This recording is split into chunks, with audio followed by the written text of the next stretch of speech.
I would like to believe that if we have a freer society, it will take care of blacks and whites and everybody equally, because we're all individuals, and to me that is so important.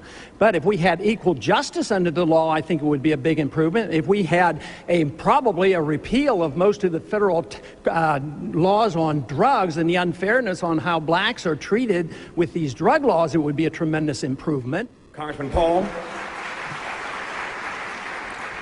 A system designed to protect individual liberty will have no punishments for any group and no privileges. Today, I think inner city folks and minorities are punished unfairly in the war on drugs. For instance, blacks make up 14% of those who use drugs, yet 36% of those arrested are blacks, and it ends up that 63% of those who finally end up in prison are blacks. This has to change. We don't have to have more courts and more prisons. We need to repeal the whole war on drugs. It isn't working. We have already spent over $400 billion since the early 70s, and it's a wasted money. Prohibition didn't work. Prohibition on drugs doesn't work. So we need to come to our senses, and absolutely, it's a disease. We don't treat alcoholics like this. This is a disease, and we should orient ourselves to this. That is one way you could have equal justice under the law. Thank you, Congressman. The next question will be asked. Congressman Paul's support has gradually been slipping for the death penalty among all Americans.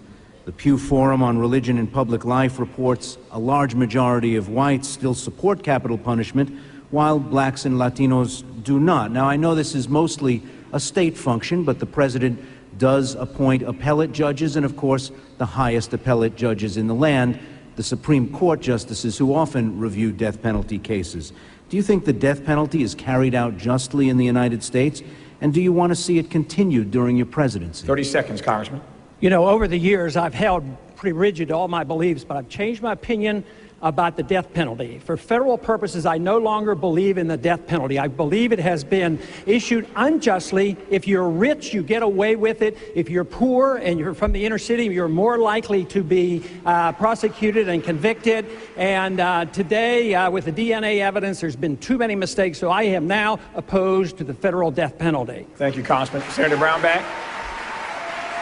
I'm not a racist. Matter of fact, Rosa Parks is one of my heroes. Martin Luther King is a hero because they practice the libertarian principle of civil disobedience, nonviolence. Libertarians are incapable of being a racist because racism is a collectivist idea. You see people in groups.